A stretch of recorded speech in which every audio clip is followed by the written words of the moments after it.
Hello, hi, namaste. Welcome back to another episode of the Nishwa Show. I'm here with yet another guest, and we have Michelle with us here on the podcast today. I'm really excited for our episode because this is going to be a very different side of being holistically well. And I'm really looking forward to talking to this conversation with you. So let's start with it. Hi, Michelle. Welcome. Thank you. Nice to be here. So let's start with your name, Michelle Shanti. That's your Instagram name. So if first tell me if that's your Instagram name or if that's your original name. It's my original name. Wow. So my parents they traveled to India a lot when I think they traveled with my brother to India when he was very young and I was in my mother's belly, and they were really into following a few specific gurus in India and practiced a lot of transcendental meditation. Wow. And that's why they gave me my second name, and it's Shanti, which is called peace, obviously, which is means peace. And my brother's second name is actually I don't know. I actually don't know what it means, but it's called Manuji. Yeah, I have to ask my mother. But my brother also has like this very spiritual second Indian name. Yeah, I'm very happy with it because Shanti, I think it's a very beautiful word. It is. It is. Ex- Where exactly are you from? I am from the Netherlands. Did you grow up there? Yeah. Okay. I grew up in a small town near Amsterdam, and I grew up in a alternative neighborhood where people, I don't know if you know Ramana Maharishi. Heard of him, yes. Yeah, and he's really into transcendental meditation, and my parents were into that as well for a very long time. My father still meditates every day, and I grew up in an alternative neighborhood where people meditate and where you have like yoga centers and vegetarian restaurant, and people go to a specific area where they meditate. So I grew up in a very, very interesting environment, which was, so I really grew up with spirituality, actually. Wow. You're very lucky, I would say. I mean, it has its pros and cons. I mean, when you're very young and you're introduced to meditation, you don't really want to sit still, you know. But at the same time, you do get the right information, I think. And also in the way you grow up, you become more aware, you know, when you get older. So it's in a way good to have that part when you're a child, to get that already. You meditate now? Now I don't meditate. Well, sometimes I meditate, but I mostly focus on somatic work. So I do more nervous system regulation exercises. But I don't practice transcendental meditation like I did before. Before, it's very strict. You do in the morning 20 minutes. First you do pranayama, and then in the evening you also do 20 minutes of transcendental meditation, and you do some asanas before as well. There's a specific asana sequence that you follow. And I've done it for a long time. But I noticed that, you know, also in life, you have different phases where certain things resonate. So I adjust to what my body wants in which time. I agree, 100%. And I think that the meditations that you would have done, they definitely would give you that stability inside. But as we grow and as we go through different things in life, I think it's sometimes the nervous system dysregulation is to the extent where we can't really sit and meditate, but we really need to move and shake it through and just get rid of the toxins.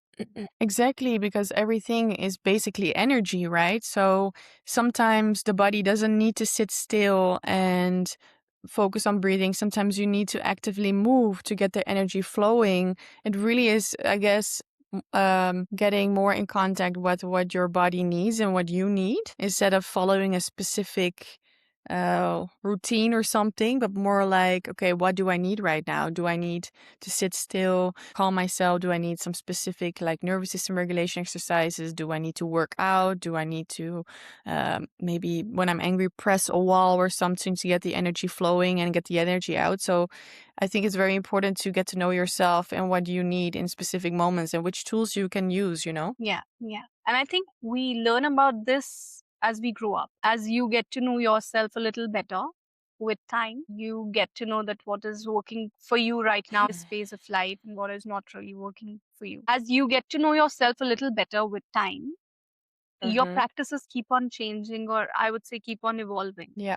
100%. I agree because every phase of life asks a different response, I guess, you know? Yeah. Because life is very, very it changes all the time and you go through different moments and things happen in life and yeah, I think getting to know yourself more and more and knowing what you need in what specific moment is more important than following a very strict routine which I think a lot of people do.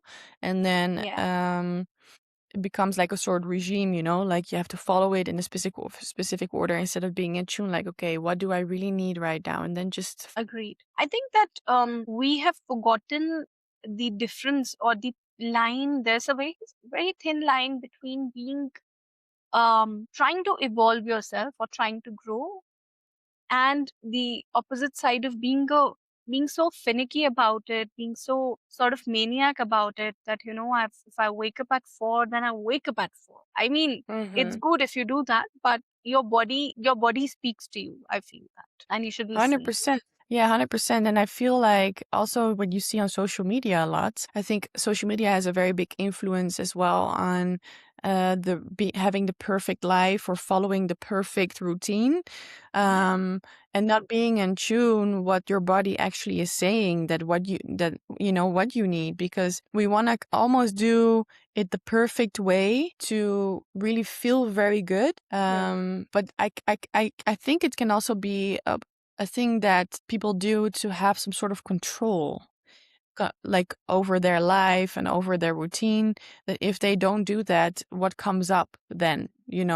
Like maybe Yeah, restlessness, whatever.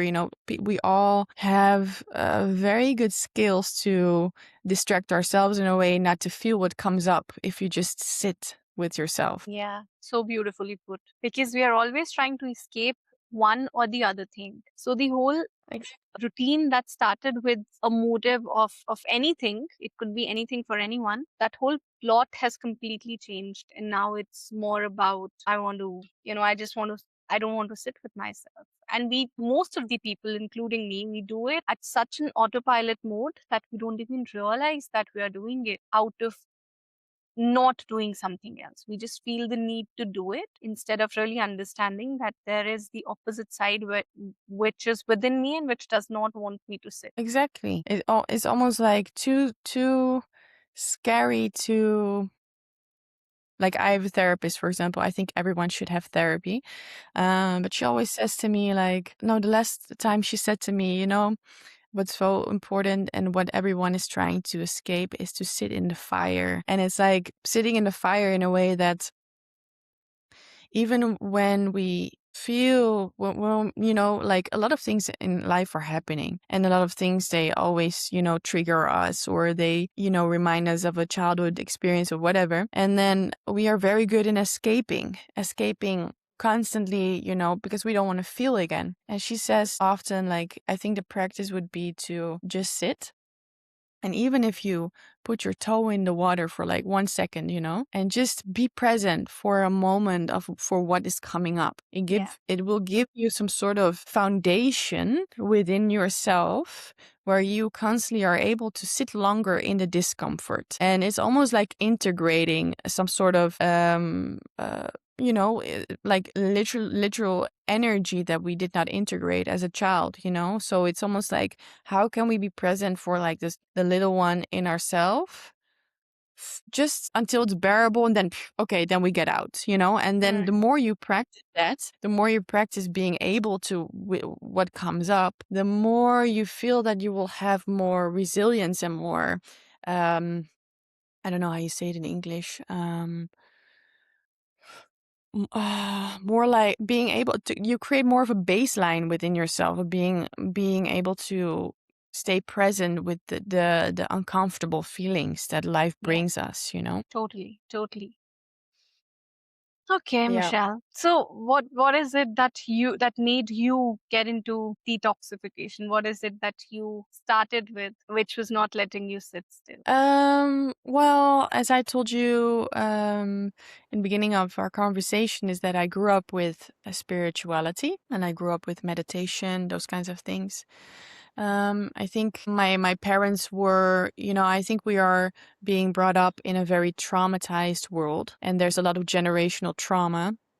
And I think my parents, in a way, also were trying to already get out of they already wanted to break the cycle of trauma, basically. So when I grew up, when I was younger, they went to India. They went into transcendental meditation.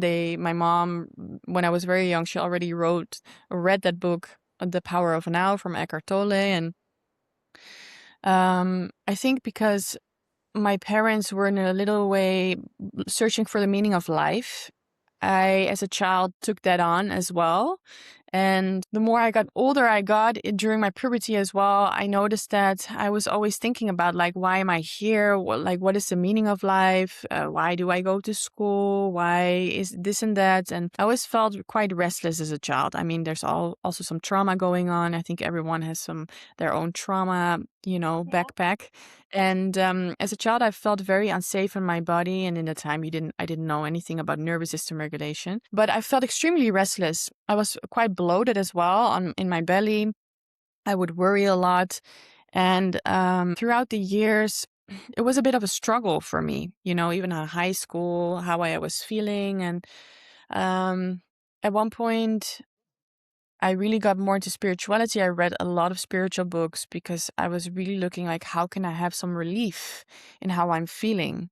And I really thought that I could find my relief in spirituality. And I really thought that I really thought everything was trauma as well. I thought that was it. I thought if I change, or like if I heal my trauma, I will feel better. If I do more spiritual practices, I will feel better. And then in 2015, as a result, I did a yoga teacher training and I started teaching yoga. And in 2017, I went to Costa Rica for a year to teach yoga in a spiritual center. And when I got there, in that time, in the spiritual scene, there was a lot going on about affirmation, changing your thoughts. There was a lot of saying about you create your own reality, what you resist persists. There was a Hmm. lot of things going on that you basically create and attract the things that Hmm. are happening in your life. So I really thought that I was doing this to myself. I really thought that the suffering I was going through, that it was something that I was subconsciously choosing. So therefore I felt like I needed fixing constantly, like I felt I need to fix myself. And I was really almost judging myself for keeping myself in this place of suffering. So it was almost like, okay, I'm doing this to myself. I was following some spiritual teachers. They were also saying this to me. You're doing this to yourself. You're sabotaging yourself.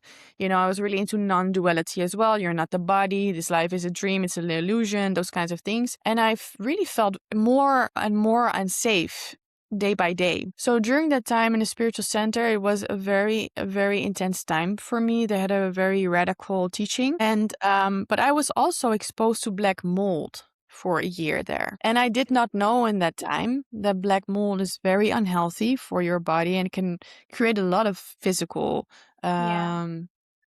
imbalances. Hmm.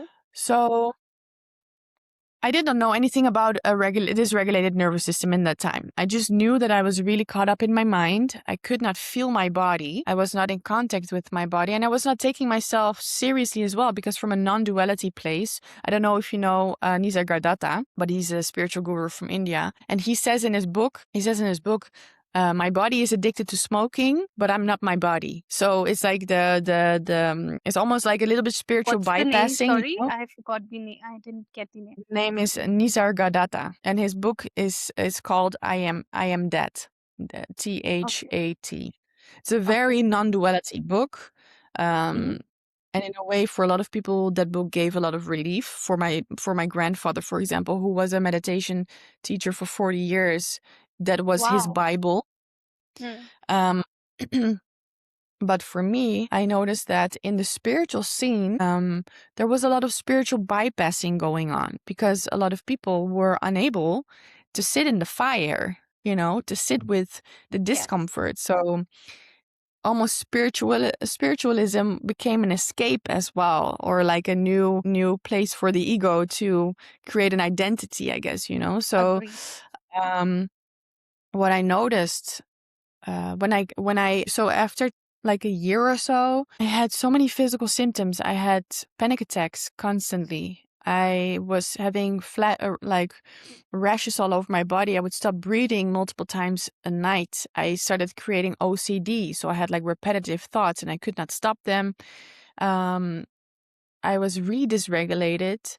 I had a lot of bloating in my gut as well. So I was not doing well at all.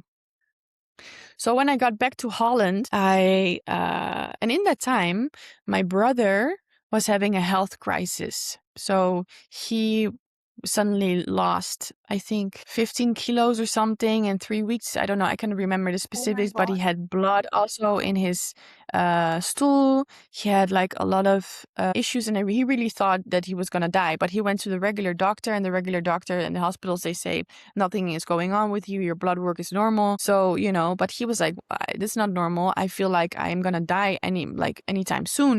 He was really unwell. So it made him go to alternative medicine and functional medicine. So he did like a lot of different types of holistic health things. So when I got back from Costa Rica, I had my physical crisis, and he already was in that for almost a year.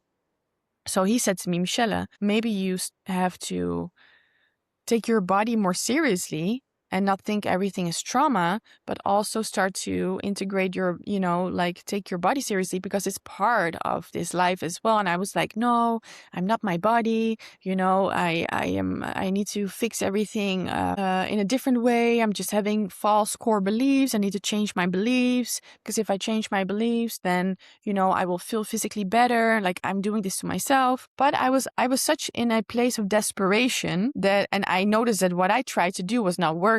So I started to change my diet. So I started changing, not eating gluten and dairy. I stopped drinking alcohol for a year. I started doing coffee enemas, Mm-hmm. and I started taking some supplements, but not really detoxing yet. Just changing my foundation, my base. And I Mm. already noticed that when I was changing that it made a huge difference in how I felt. I already felt more stable.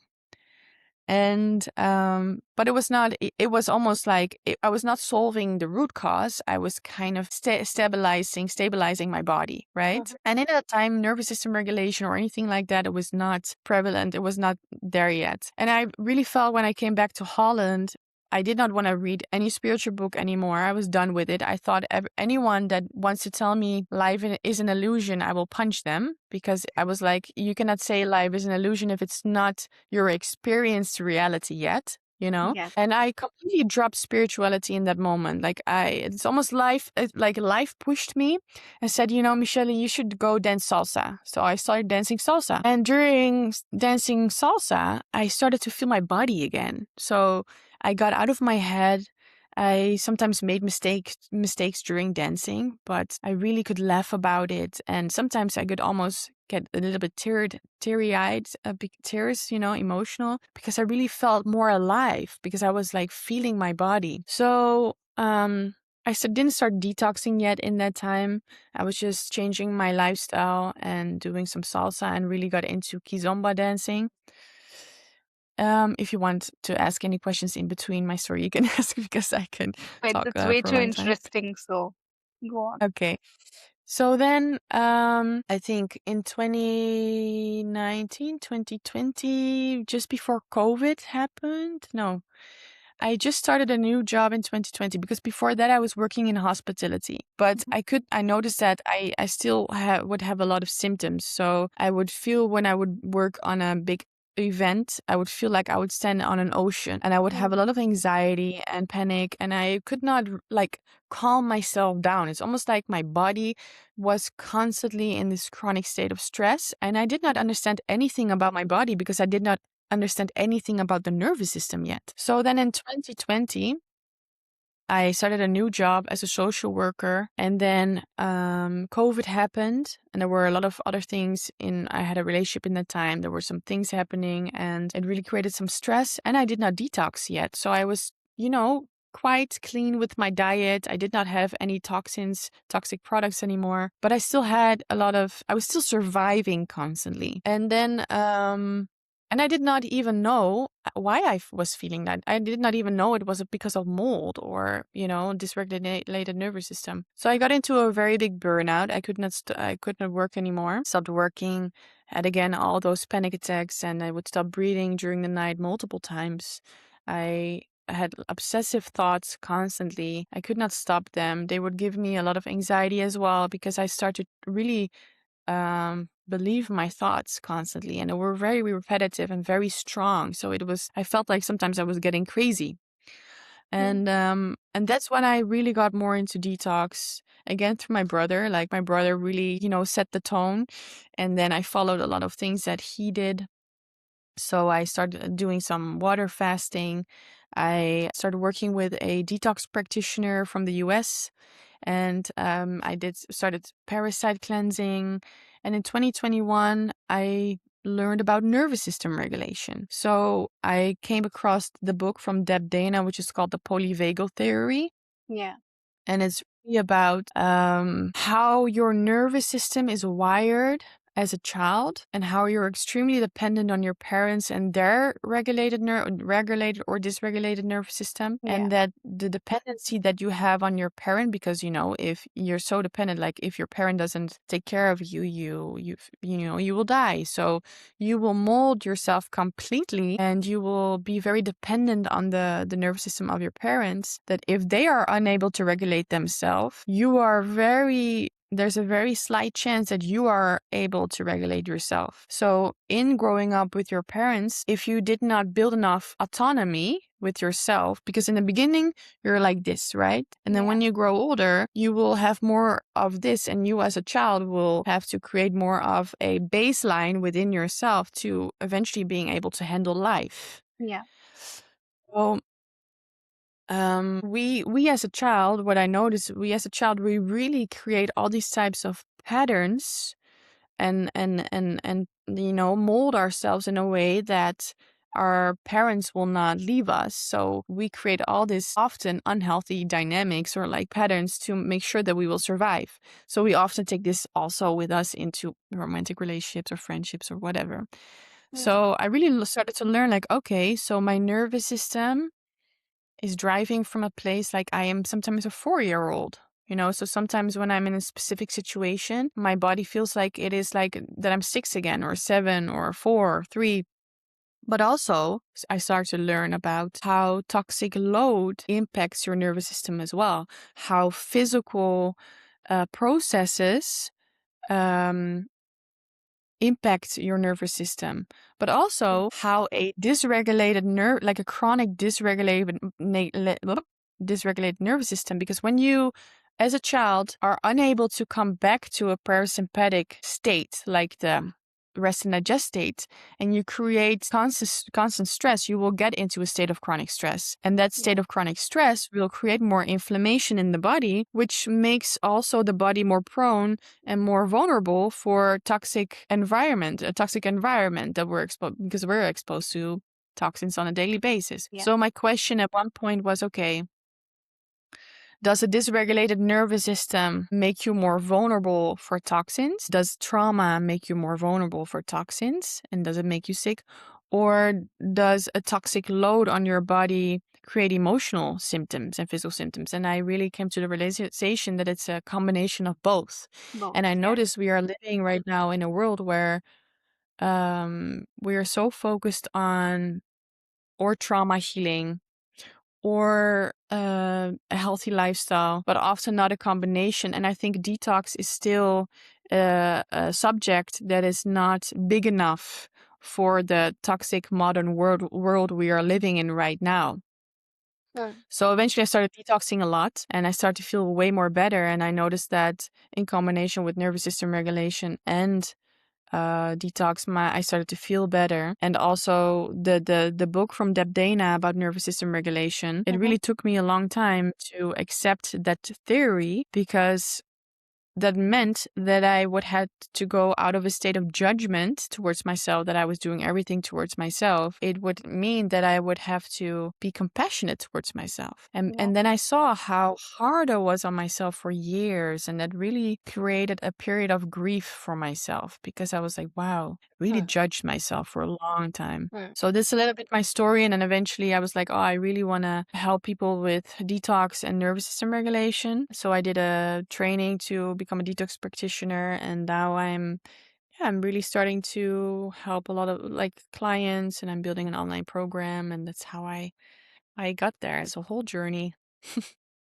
It is very interesting to listen to. So you mentioned that you did coffee enema. What exactly is it? So coffee enema is that you take coffee rectally through your colon, and what it does, it stimulates glutathione. There's a substance in coffee which when you lay on a specific site, the coffee goes to the area where your liver is, and it triggers the production of glutathione by 600 times. And a lot of people, this comes from the Gerson therapy. It was created by this guy that worked with a lot of cancer patients, because he was convinced that people that have cancer, they need detoxification, and one of the ways of that is through coffee enemas. And it's a very good way to help your body to release toxins from the body. So often when you're detoxing or you feel a certain way when you do a coffee enema, you feel I did one this morning, by the way. You feel often a sense of relief, and it helps. It's like a supporting tool to help your body get rid of toxins. Okay. I've heard of Yeah. it. I think there are a lot of people who do enema in India as well. I think they call it a part of naturopathy here in India, if I'm not wrong, because I have no idea about it. Probably colonics, right? So that the water goes in, that gets the Yes. old waste out as well. Yeah. So Yeah, so sometimes they this would use the lime water, sometimes they would use coffee. I've heard of it, but okay. I didn't know what exactly is it. Yeah, okay. So sometimes they do work off. Yeah, the thing is, I don't know how they do it, but often with colonics, they put water in and they flush it out, and it doesn't stay there. But with the coffee enema, you want to have the coffee in there for around 12 to 15 minutes if you are like able to hold it in. Yeah, because it's that your body has time to absorb the coffee and to get to the liver. Okay. So you Yeah. said that you did yoga teachers training and then you were teaching yoga. How was that experience? Yeah, it was an interesting experience. In that time when I started the yoga teacher training, it was really coming from a place of feeling lost and not knowing what I wanted to do. I think I'd done yoga maybe 2 or 3 times before I did the teacher training. I just jumped in there, and it was a very transformative process, because it was a teacher training that took like around a year. And in that time we learned about anatomy, but also like the philosophy behind yoga. Um, we did like different things, like an ice bath as well, and we did like breathing exercises, and it was like a journey of going inwards as well, besides learning how to teach yoga, basically. And yeah, was just an interesting experience. And then after that, I started teaching yoga as well. Currently, I'm not teaching anymore, but yeah, I learned a lot from it, and that's why I went to Costa Rica also to teach yoga there in a spiritual center. You are learning, or you are practicing yoga right now, right? I did yoga teachers training last year, but I'm not Mm. teaching. I don't think that I'm equipped to teach right now. I do teach somatic shaking and pranayam, but not yoga. I think I'm more of a practitioner right. Mm. When I was listening to it, I was thinking what would have happened in terms of spirituality. So I'm sure you know about the chakras, right? Mhm. So I had a feeling that maybe your upper chakras were so well integrated, but the bottom three were not probably as used, I would say, as Mhm. compared to the upper ones. Do you think that way? Do you think in terms of do you think in that direction? Well, I didn't think in that time about chakras, but I do think that obviously the lower part of your body is the part where you have to sit in the fire, right? So Yes. um, and have to sit with the discomfort, and that's also where your softness is as a woman, and the surrendering and letting go of control. I think this part is really about control often. Um, so I think I was very good in, and still I'm very good at it. I mean, I still have to practice nervous system regulation. It's like a practice, right? Because if you as a child really have learned to go to your head to feel safe, whilst Mm. the safety is more like in your belly and your lower parts of your body. Yes. Um, and then sitting through the feelings often creates a long-term relief, right? Because you are feeling what needs to be felt, but because it's so scary sometimes, we go into problem solving and staying here. And yeah, I think for sure this part was way more activated, and it's still a part that's way more activated, and it's still like a practice to be like, okay, whew, I need to sit down, I need to go to the discomfort, but it's just very scary sometimes because it reminds us as if we were a child again that's like 3 or 4, and that feels abandoned or whatever comes up. I think it differentiates between a lot of people Yeah. about what kind of traumas are stored in the body. And I mean, trauma, is just trauma is chronic stress, and it builds up and it goes into your fascia, it goes into your different areas of your body. And that's why it's often so difficult to sit and go from here to, what wants to be felt. Yeah, so true. I In one of my previous podcasts, I was talking to psychic, and she beautifully said that, I have this routine, and we were talking in terms of chakras, and that's why I was thinking of that. That when the upper chakras are so well balanced and so used, and if the lower ones are not used, so your root, your sacral, and your solar plexus, you have Mhm. that constant feeling of not being stable, of Mhm. not being safe here on earth.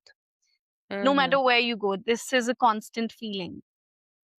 So the way some people say, in fact I also say that, I have a feeling, I feel homesick for a place which I don't know. Mhm. And he said that he has this routine every morning of, maybe just shaking and yoga and whatever he does, and that is a lot of practicing of that made him feel at home. Mhm. And that just sort of answered for me that we are the home. This body Mhm. is the home for soul right now. Mhm. And in one of my own meditations, I got this download that the body is literally the only one thing that is given to us by birth. Whatever you want, whatever name you want to give it, the source, God, whatever, universe. But this is one body that we have gotten. So it's Mhm. our prime responsibility to take care of this body. 100%. I agree. So I really don't understand that part of spirituality where people just talk about um all the higher stuff and not really talking about the body, because your body is the instrument. If you're not taking care of your body, there is literally no point of doing anything else, because it would not, Yes. you would not feel rooted. No, and I think, what I noticed as well? I think a lot of people tend to turn to spirituality or religion because they feel chronically unsafe. And I noticed that Mhm. with myself, I'm not saying everyone, but a lot of people,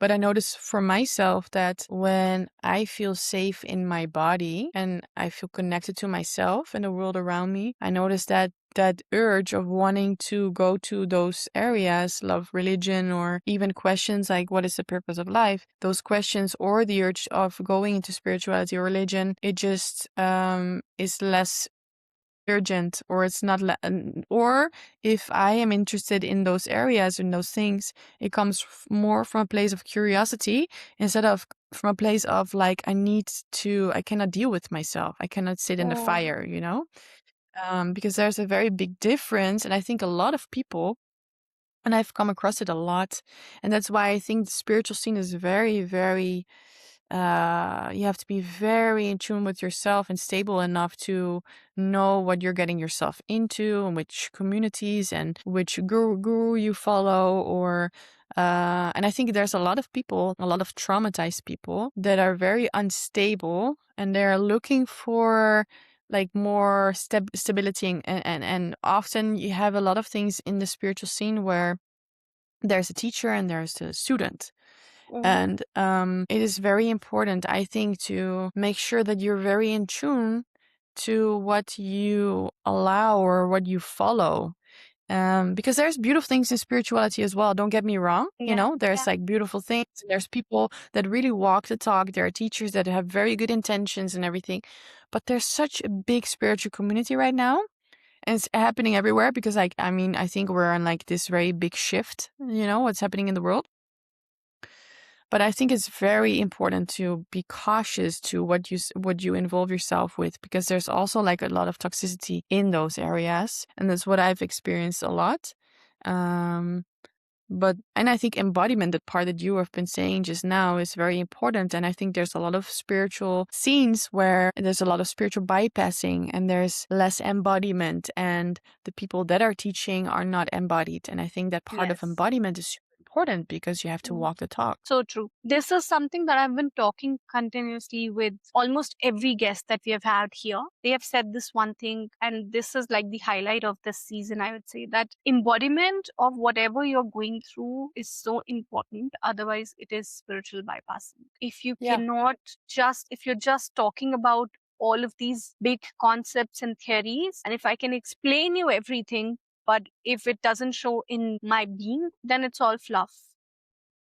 Mm-hmm. And that's where a lot of new people, or a lot of people who are trying to figure out, they feel they eventually leave this part, or they skip the whole spirituality, because they don't feel seen, and they don't feel that, they don't feel that the other person is true. B, they don't feel seen, because if I'm constantly ignoring what you're feeling in your body and constantly telling you that, oh, it's trauma, oh, it's all in your head, oh, this is literally gaslighting the other person into Very, and believing. also like very traumatizing as well. So I feel Yeah, that embodiment is very yeah, yeah. And one thing that really triggered me a lot in the spiritual scene is when I was told that I was acting like a victim, and not important. in a good way.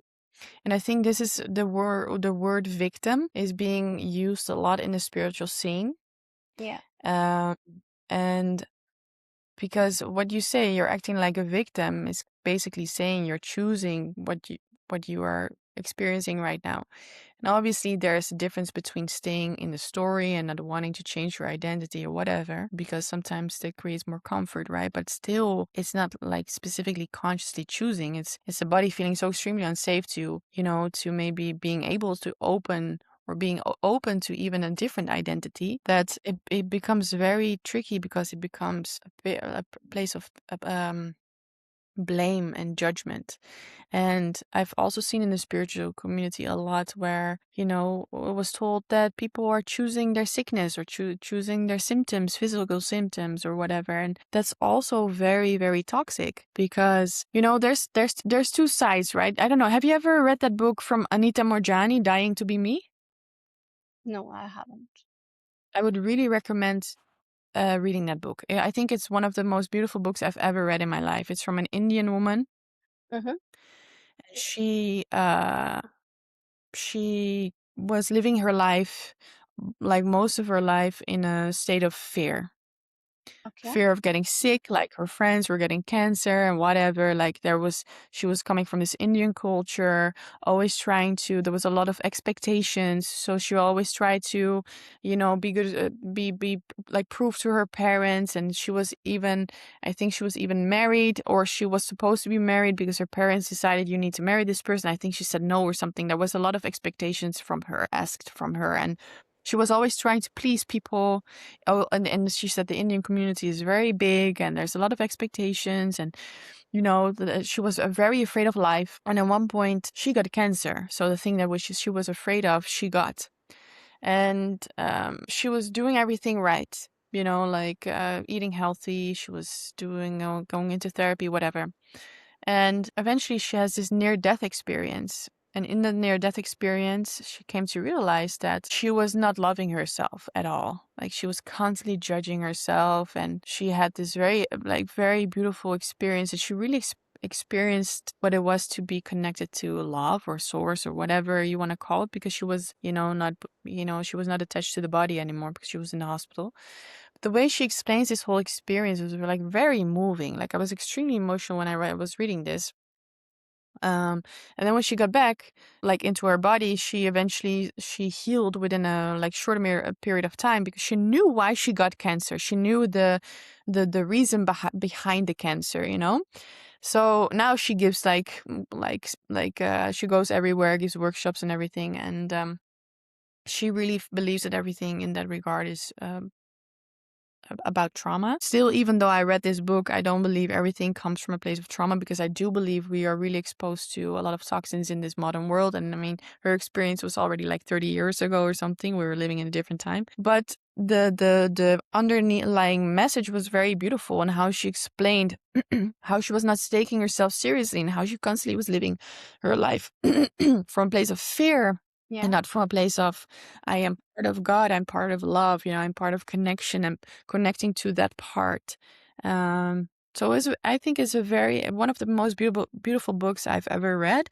And I think that part, in combination of physical detox, like really including the body, somatics, and nervous system regulation, I think is key. I think if you do those things, it's easier for you to feel better in this life. I've heard a lot of people talk about this thing called soul blueprint, that you choose your illness, as you were just saying, that you choose your illness and you choose all your pains, and it was all your soul's plan. Honestly, I agree. Yes, that I would have chosen something like this. But what no one tells you after that is that even if I chose it because I knew at a soul level that I will be able to go through it. And how do I go through it is not being cuckoo in my head about it. Is to really, as you just said, that, sit in the fire, go through it. The only way through is to go through it. There is no other way.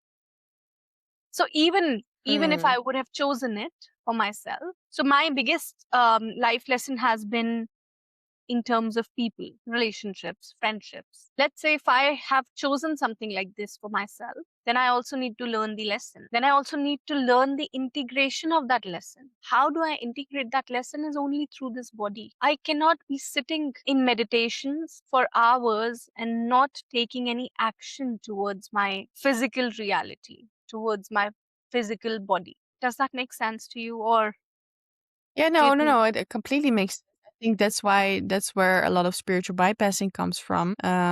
Because, that's what a lot of people do. They say, okay, but this is being done to me, or this is something that I chose or something. So it is very important to do something about it. And also, like, what I was just thinking about as well, it's a very tricky thing. I think spirituality and saying certain like sentences are very tricky. We have to agree that I do sometimes feel the Bible makes more sense than spirituality, because from a spiritual perspective and a lot of things that I read about it, some spiritual teachings say like you are here to experience contrast, right? To experience life in different ways with emotions and whatever. But there's like a lot of very bad things happening in this world. And when you look at the Bible, for example, yeah, I don't really believe in the devil, but if you look at things like the Epstein files or whatever, like weird things that are happening, Yeah. there's a lot of bad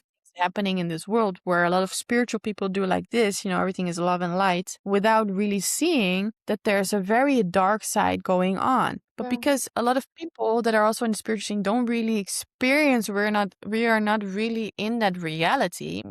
It's almost like a little bit like we have this saying in Holland where you are putting your head in the sand and being a little bit ignorant. So sometimes I do have this question with everything that's happening right now. The exposure to toxins, for example, to the water, to the food. Like when I walk my dog outside, they're spraying glyphosate. If you look at the full-time jobs that we have to work, we have to go work 40, 50 hours a week. You probably also have a lot of people in India. They don't earn a lot of money. They work More maybe than 60, that. 70 hours. Yeah. Yeah, exactly. And then besides those things, we have corrupted governments, right? We have a lot of other things that are happening. And then in that all those things that are happening, we try to see that we are love eventually. And maybe that's true. Maybe in deep truth we are that. But there's a lot of things happening right now that made me question, like, what is the purpose of all of this? Why is this happening, and why is this coming to the surface? And obviously, when I'm sitting and talking to you and I'm in my living room right now, in my direct reality, there is no Epstein files, for example. In my direct reality, there's no corrupt government or like all the things that I know that exist, they are not in my reality. So obviously they exist in my mind because I think about them and I see them through social media. Doesn't mean that they don't really exist. And there's a lot of people suffering, and I am in a very privileged place where I can work online and have a conversation or a podcast with you. But there's a lot of people that don't even have the space to think about spirituality or Yeah. even think that, oh, maybe I am love, because they're suffering so much. And I think there's a lot of people that don't realize how that the majority, I think, in this world is suffering. And then we have to question spirituality as well, I think, because what is the dark side then? What is it really ego playing itself out because we forgot that we're part of like the universe or like love or whatever? Is it because we came here to experience contrast? But what's the purpose of experiencing contrast? What do we want to learn from all the suffering? That we're then whole? That because we forgot that who we are in truth, that we remember, and we have to go through such suffering? And is that love?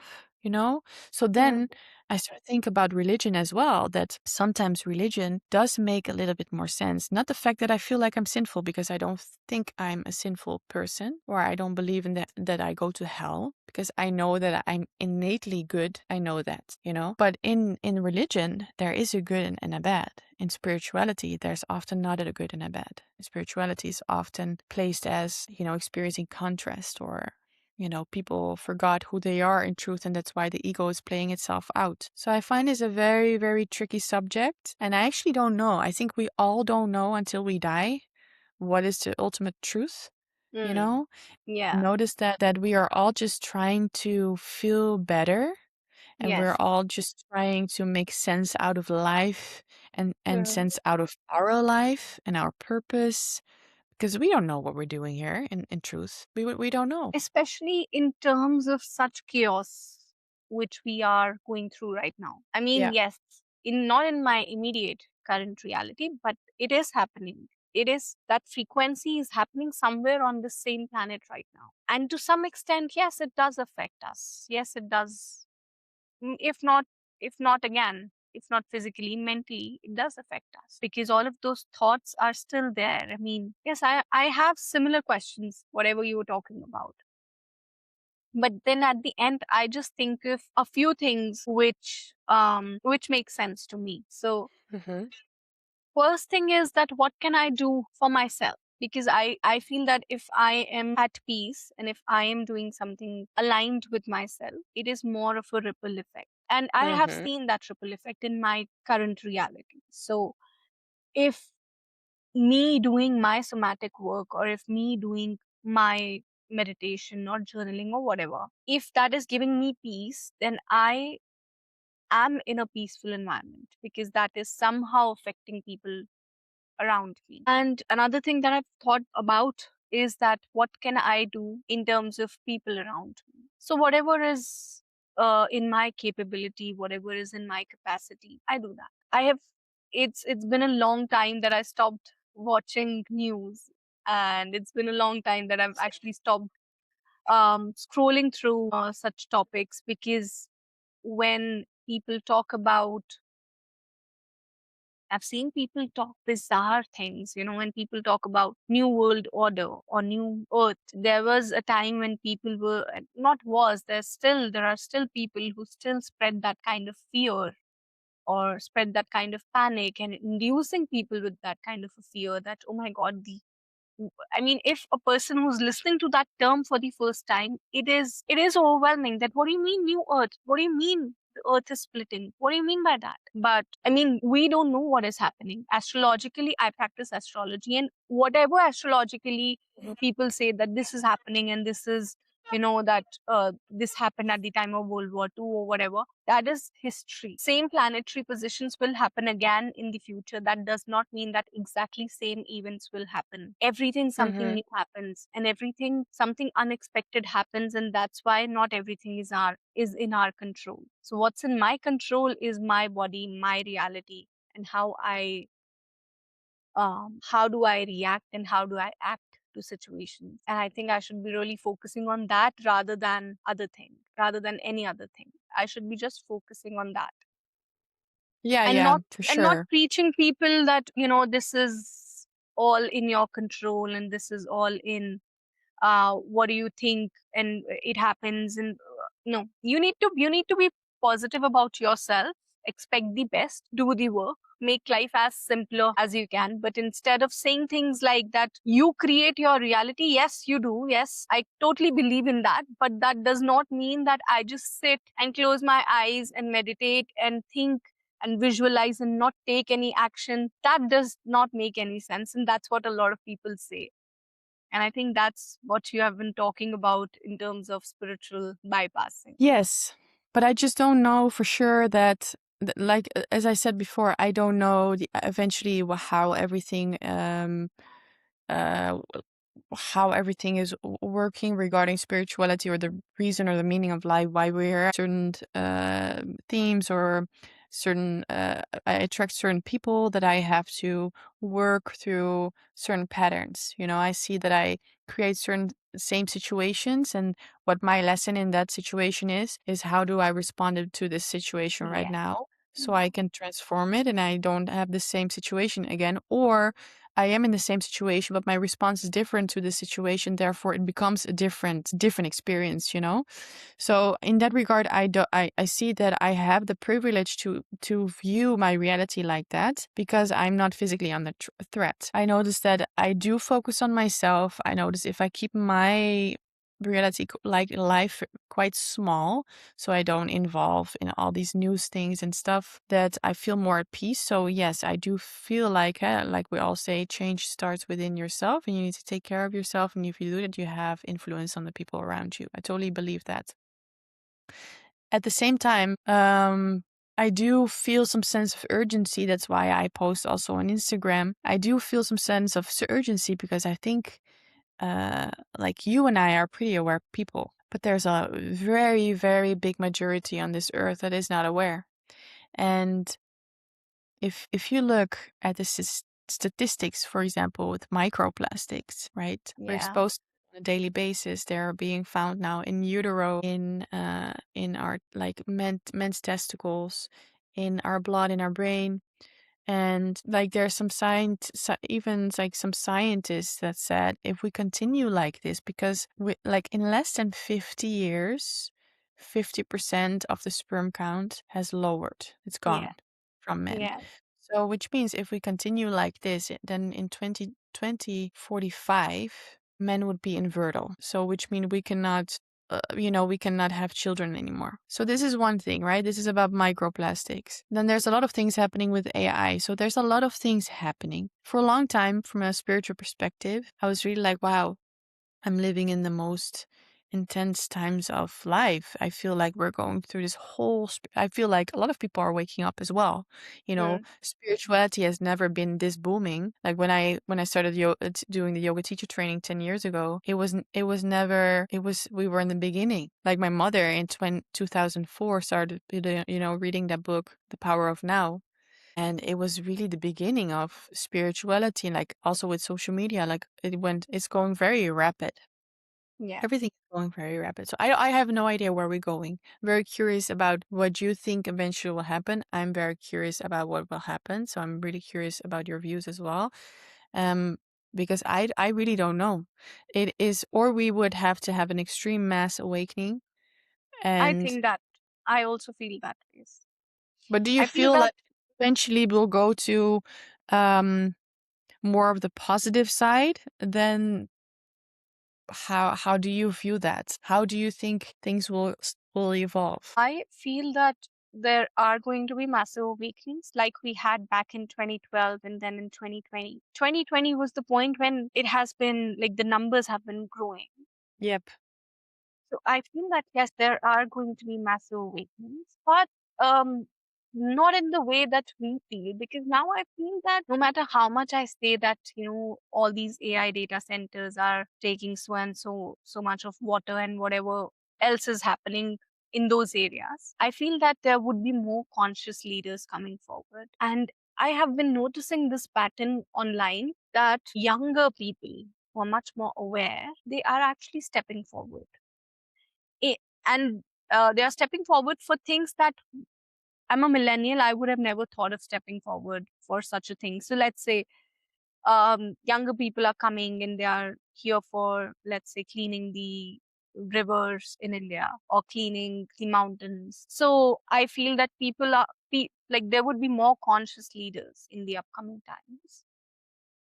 And I feel that I might be absolutely wrong. But after talking to so many people, I feel that there are going to be one collective of people who would be very spiritually aware and they would be using their gifts instead of being in the rat race of whatever we have been doing up till now. Mm, And here in India, I've seen a trend of a lot of people leaving their city jobs and moving to remote areas.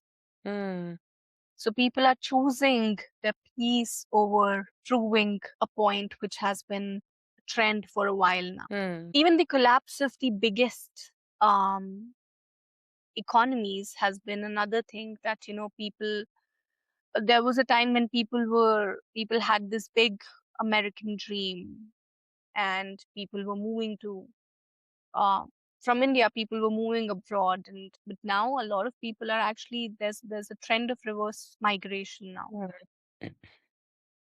So I think Interesting. that it can, I personally feel, and maybe I'm a believer, that's why I can say this, that I feel that it's always the positive side that wins. And there is going to be love and light.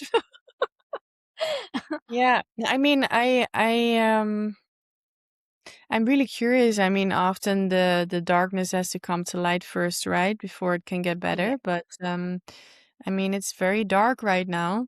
And I mean, it's very important, therefore, to take care of yourself and your nervous system. But there's some heavy energy going on in general.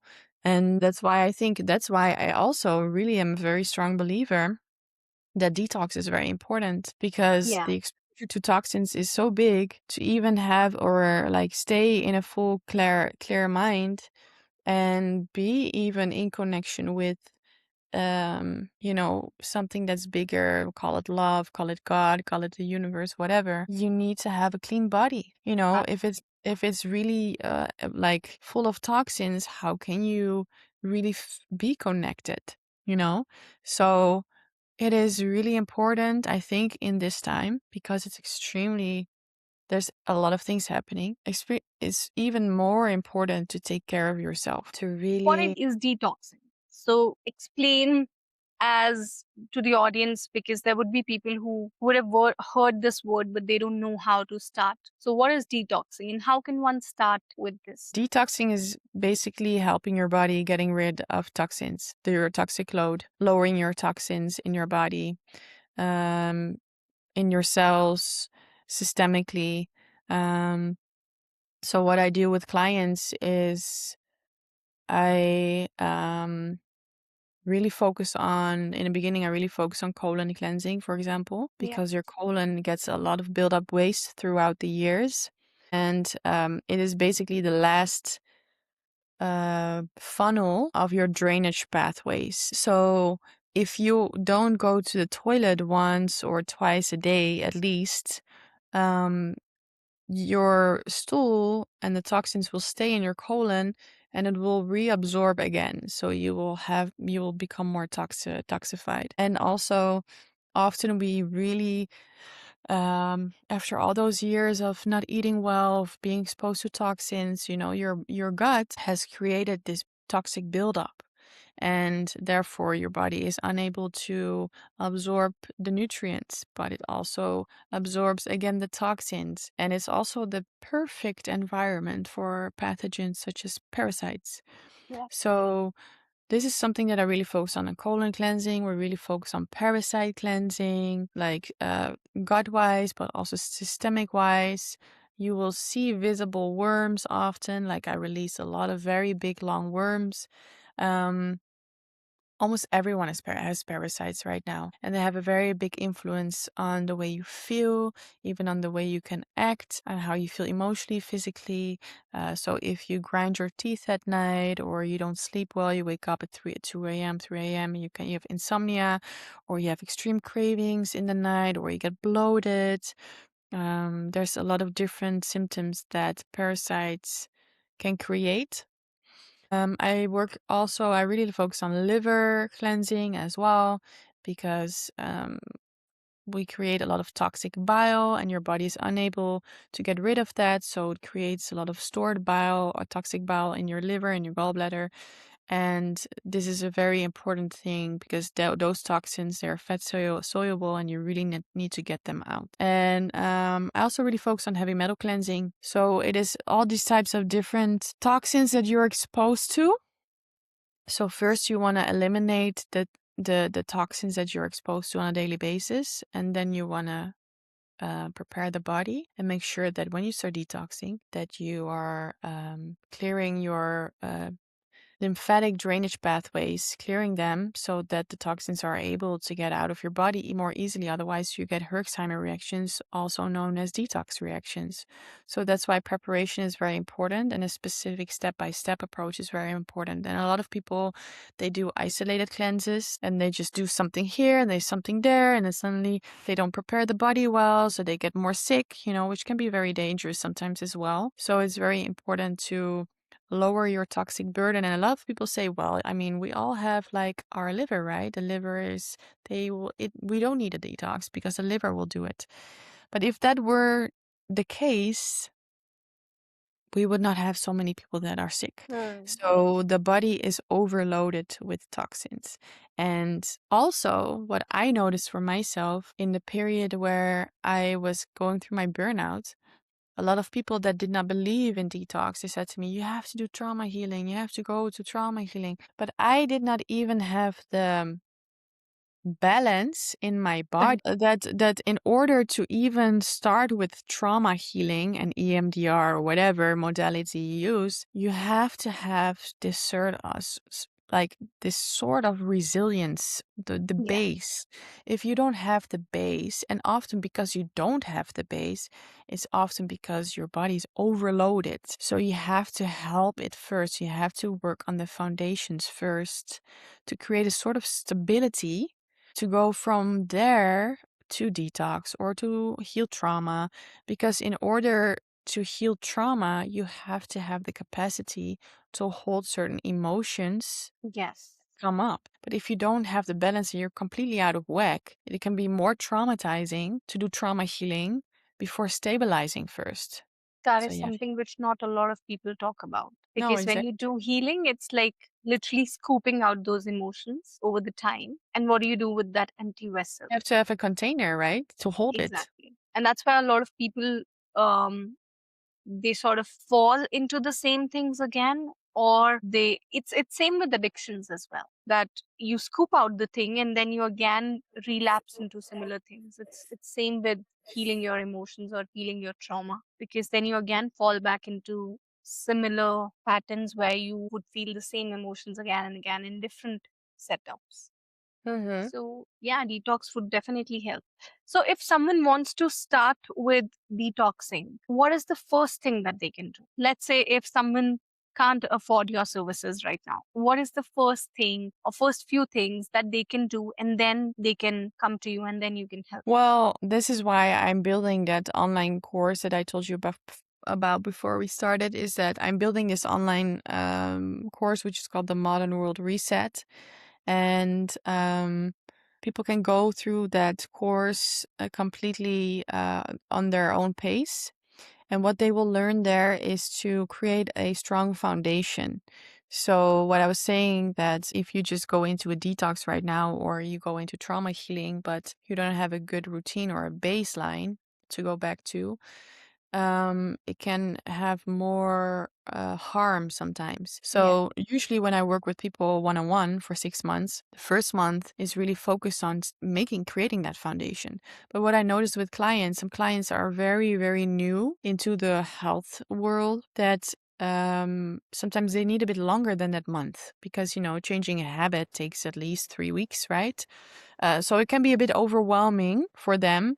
So that's why I thought about creating this course, a Modern World Reset, because then people can go through that and set a baseline, create a baseline, and from there go into, for example, trauma healing, or go detox with me one on one. So basically, what they will learn in those 8 weeks is why the modern world right now has so much impact, the exposure to toxins. We talk about nervous system regulation, and like a piece of trauma, and the influence of trauma and chronic stress. They will change their diet.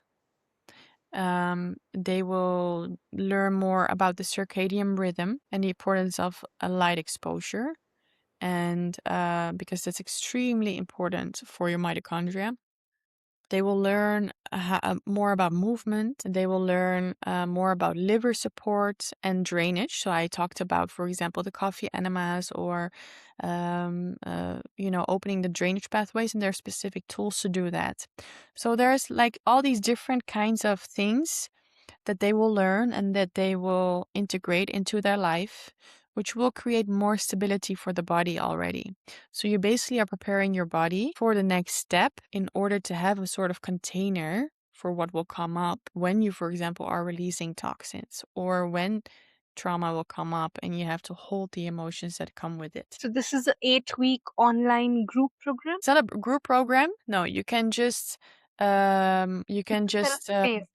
yeah, self-paced. You can sign up self-paced. Maybe later I will work with groups and more of group coaching, but I'm thinking this the first 8 weeks is sort of the beginning of my 1 year course, because I'm gonna continue after that. I'm gonna continue um, that they can also detox through a self-paced course without working with me one-on-one, because it's going to be more affordable for people that are unable to work with me one-on-one.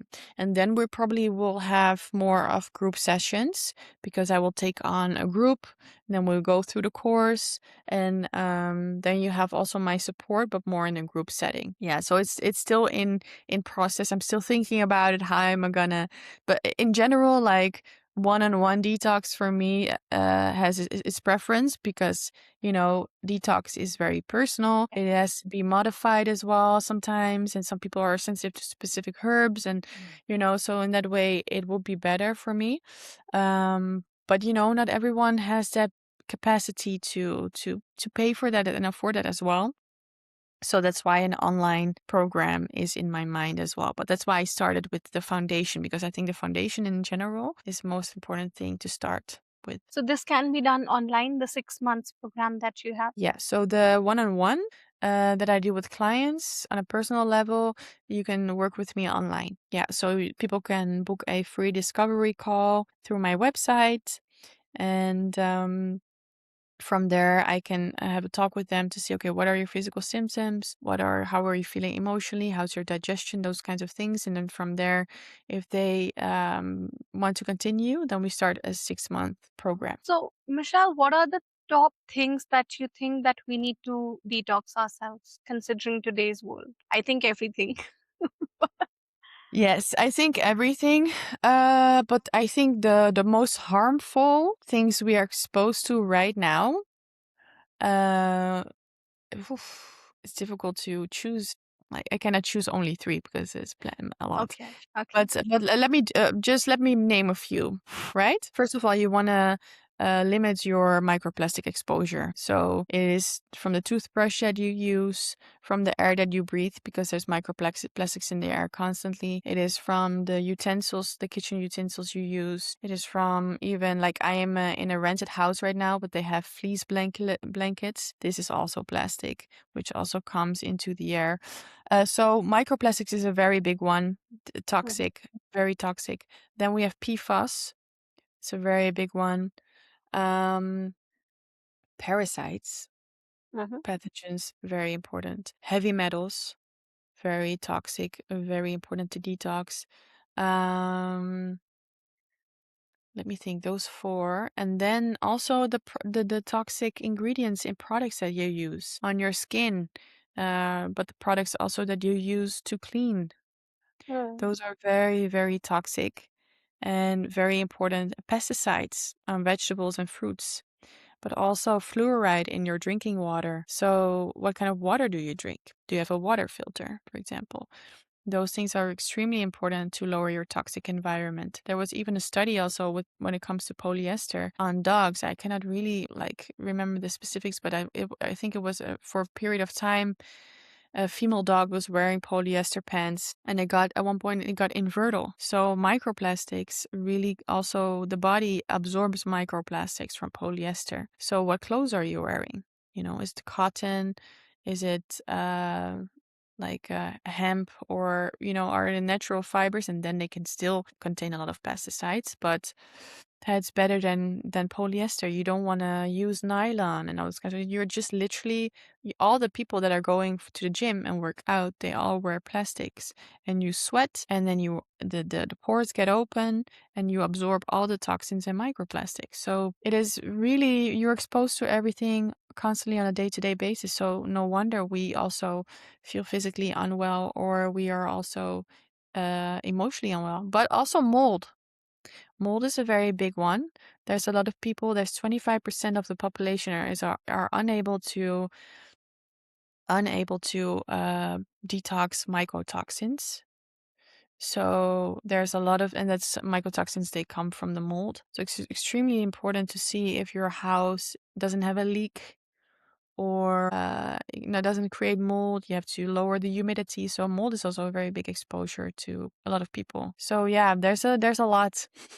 That's why the foundations are so important, because it's not about perfection. It's about starting the healthy path in a step-by-step way. Because if you do it in from a place of perfection, it's coming from a place of control, which I know as the best because I've been there. But then it will create a lot of stress again. So then, Yeah. sometimes stress is more toxic than all the other toxins. So Mm. that's why it's important not to come from a place like extreme obsessiveness, but more like, okay, how can I, from a place of love, lower the toxic environment, and do it Mm. step by step. You also mentioned PFA here. What exactly is that, and how can people lower that? Yes.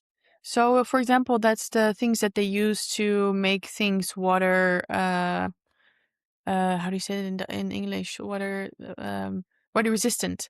Oh, So, for example, you have the mm. pans. I don't know, you know the pans where you cook in, where sometimes you had to have the red The spot in the non-stick ones, yes. and yeah, the anti-sticky stick ones. And also sometimes people use clothing like rain jackets or something like that. But PFAS is also used in hospitals actually for sedation, and also PFAS is found in foods and everything.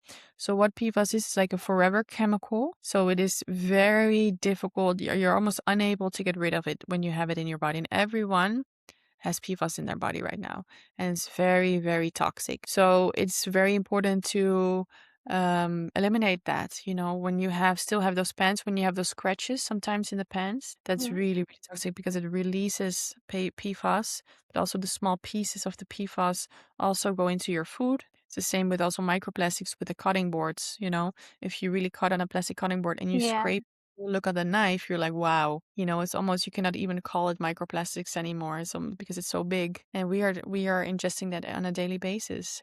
So no wonder we have hormonal issues. They're really hormone disruptors.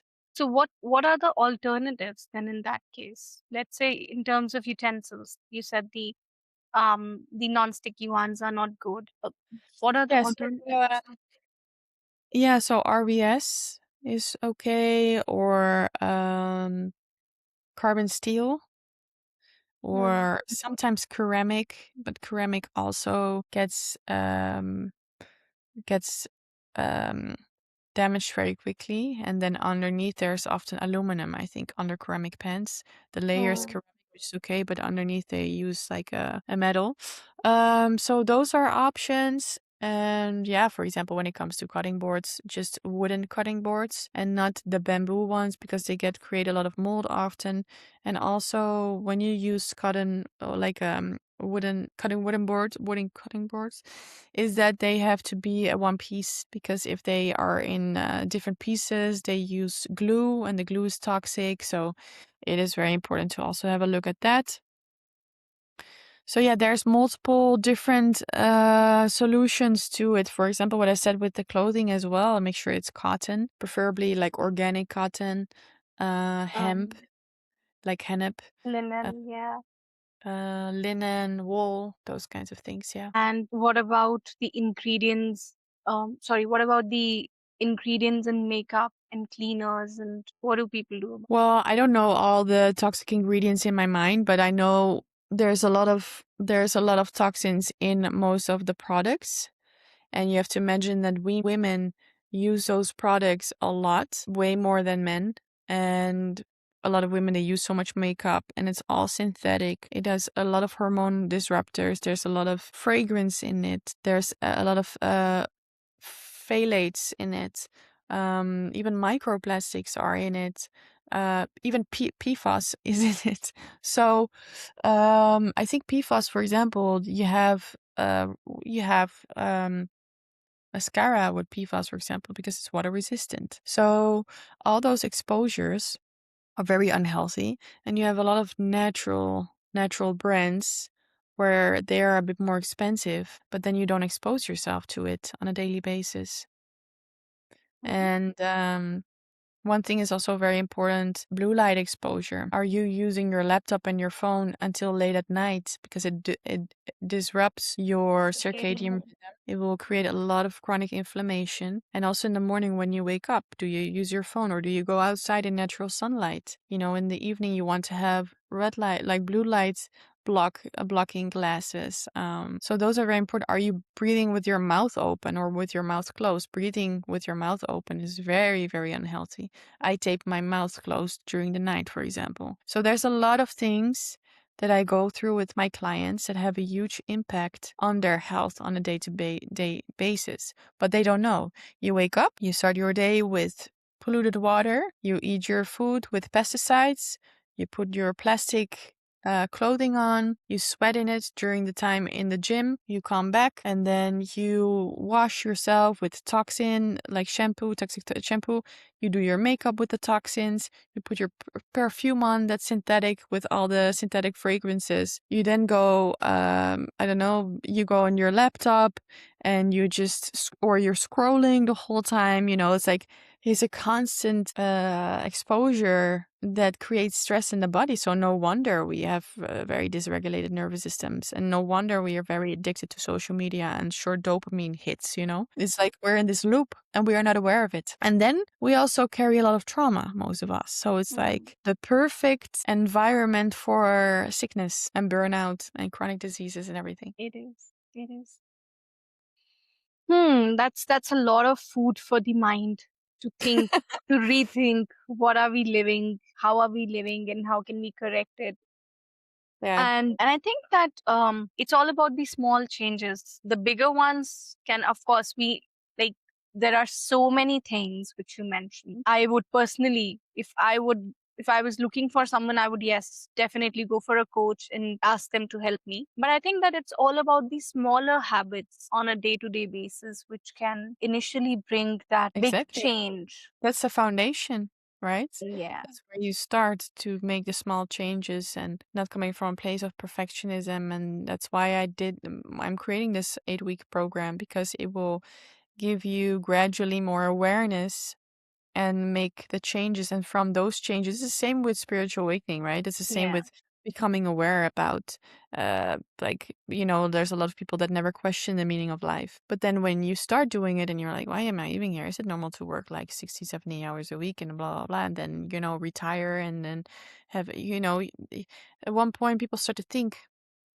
And in the beginning, when you have your awakening, and then you're like, oh my God, you know, like I'm not maybe the body, maybe I'm more than the body or whatever. It's like a step by step thing. It grows gradually in how, what you're ready for. And it's the same with becoming aware about, you know, because we enter this world from a place thinking, besides the fact that we maybe have trauma, we think that the government or the system that we're living in has the greater good for us. You know, think of us to make sure that we stay healthy, blah blah blah. So when you come to the realization also in this part where you're like, wow, there's a lot of toxins, and it's also very uncomfortable for the nervous system because you're so used to use certain things or had a certain routine. And Mm. if you suddenly have to change those things, it's very uncomfortable. That's why you're being met often by people that have a lot of resistance, right?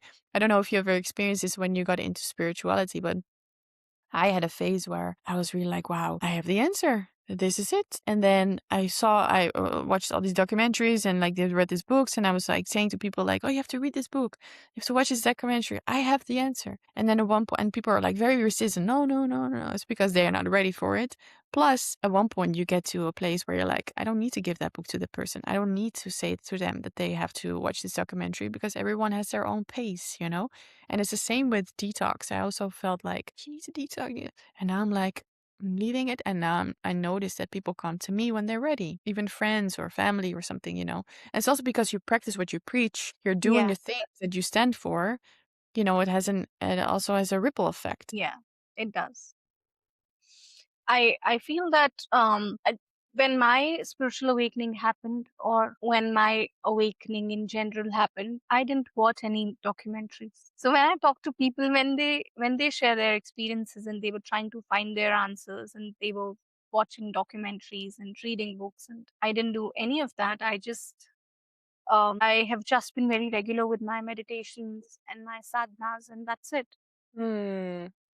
But I was also very adamant at one point, and it was just with my family that, you need to do this. You need to sit and do this japa and do this meditation and try this, give it a try. And then eventually, I think the whole circle of spirituality is coming back to the point that their journey, their answers, they will do it. Keep yourself away. And secondly, is that the second circle that comes full in the spiritual journey is me realizing that I am this body. I am my soul in this body. I am not. This is a very wrong statement that I'm not this body. I'm soul. I am the soul in this body, and that's how we And you're unique, embody. and you can celebrate that you are you, you know? There's Exactly. nothing, because like a lot of in the non-duality often it says that, you know, you're not your emotions, you're not the identity, that you're not your name, you're not your body, blah blah blah. And I think it's so important to value your unique self in this life, and to really embody that. And obviously, when you have negative core beliefs or, some things are limiting you, you can question that and ask yourself, is this true? And do I want to believe this about myself? Do I want to let go of this? Do I want to let go of certain fears or whatever? But the uniqueness that is you is to be celebrated, I think, because it makes you you. And there's nothing wrong with being you. And I think that's something that I thought for a long time that it was wrong to be me. And I think also what a lot of spiritual people try to do is to get rid of the suffering, right? That's Mm, almost the goal a little bit. Like how you're suffering because you're identifying. And so if you don't identify, then you have less suffering. But I think it comes down to really being able to sit in the fire mm, and learning how to sit in the fire because it's part of the human experience. And the more you can sit in the fire and the less you have to want to escape from it, the more easier life will be to go through it. And it's also like all the emotions and all, because, if we don't don't identify with these parts, we are also unable to go really deep into relationship with other people. And I mm, think because if we don't identify, that's why it's also tricky, right, with romantic relationships, because you really attach to the other person. It's also really true that the nervous systems really get used to each other. They really intertwine. That's why when you break up, it almost feels like you're detoxing from a drug because you're so wired together that the body is yeah, like, well, because it's very unnatural. And that's why spirituality and biology sometimes conflicts, because with biology you really really connect with the person because you want to have a baby, whatever. You really connect, and it's part of life. It's part of this experience. We are people. We are, we want to have community. That's why a lot of people. That's why you said also you cannot live in a monk uh, monastery or like this spiritual center and just meditate all day when the natural human instinct or feeling is to connect exactly. and to A also lot of go people, yeah just to add on to what you said, yeah a lot of people, they forget their humanity just to prove that they are spiritual, and that's just bizarre, because you cannot be spiritual, truly spiritual, unless you're a good human being. We were all sent here, or whatever, due to whatever reasons we are here as humans, to experience humanity. I was talking to my mom the other day. She's reading this series of book called I Am Krishna. mm-hmm. It's written by this author called Deep Trivedi, and he was a spiritual psychologist. It's a series of 6 books. And she was talking about the whole series, and she said that the whole, if escaping the pain, or if escaping the suffering was the whole point of spirituality, then why would Krishna, like why would God take avatar of Krishna and be here on earth? Every time God was here in the form of a human, whatever religion you think of, the God has also been through enough suffering and enough pain in their lives, in their human life. And that is the whole story.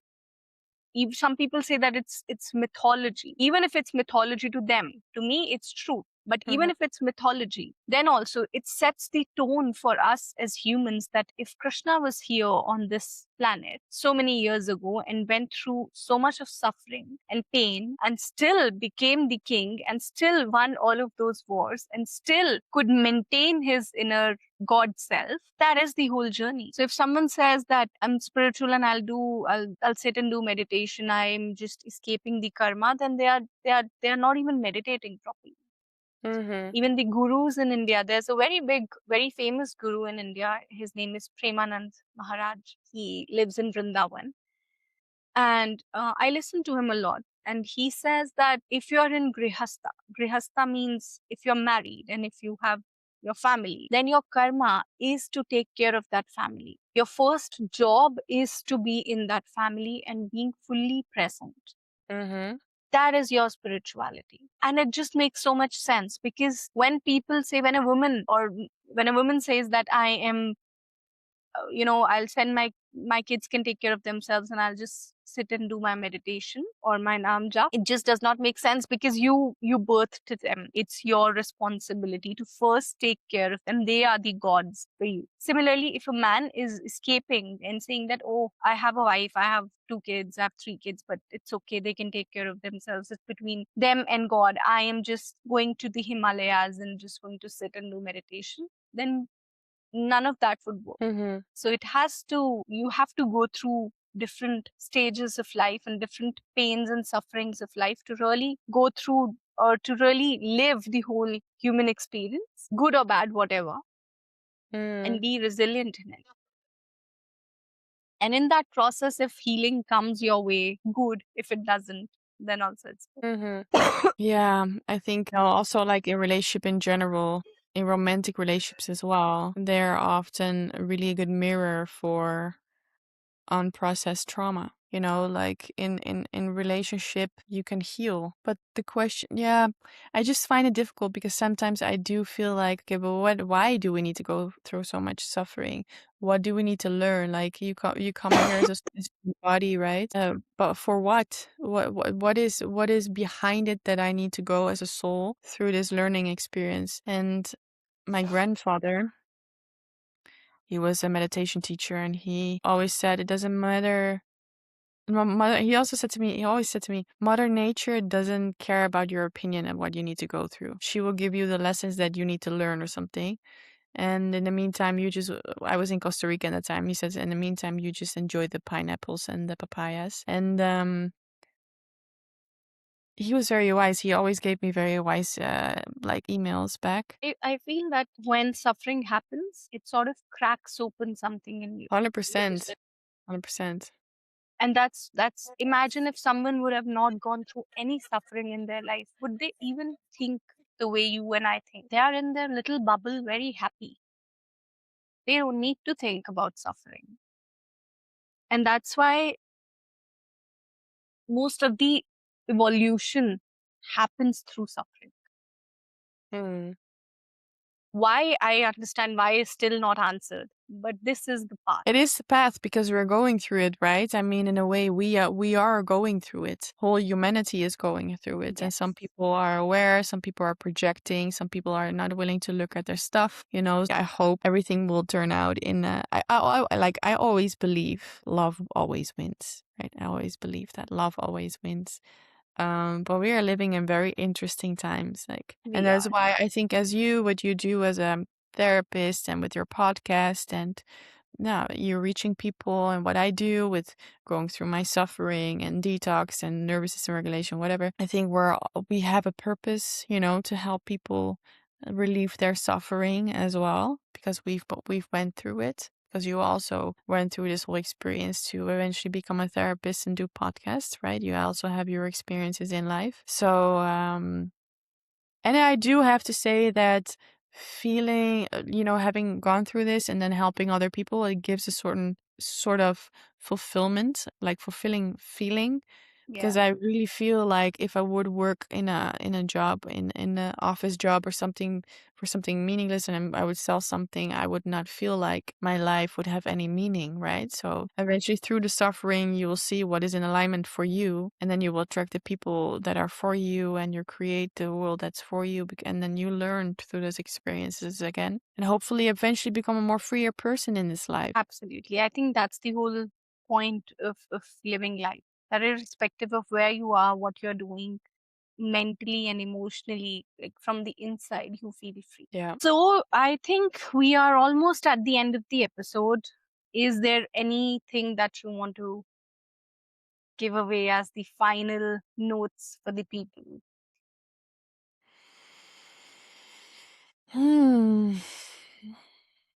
Yeah, I think one of the things that I've been learning, what I'm still learning, is that uh, you can search externally your whole life, Mhm. but eventually it starts with you, and you are your own guru in that regard. So I think it's very important to get to know yourself so well that you will never abandon yourself in your life anymore. I think Beautiful. that's the almost the whole purpose of life, to really know who you are and to really stop abandoning yourself, because I think we all have done that a lot. So yeah, I think that's the thing that I want to give away. Beautiful. Beautiful. I think this is a reminder which everyone needs every once in a while, right? Mm-hmm. So I will mention all your links in the description, Michelle. And thank you for being here. It was Thank you lovely for talking to inviting you. me. It was Yeah. lovely talking to you, and it was very insightful with all the information that you've shared. And if anyone wants any kind of one on ones, then you can, of course, contact her. I'll mention everything in the description. And that's it for today. I'll see you in the next episode. Thank you so much for being here, Michelle. Thank you so much. Thank you. Namaste. Stay blessed.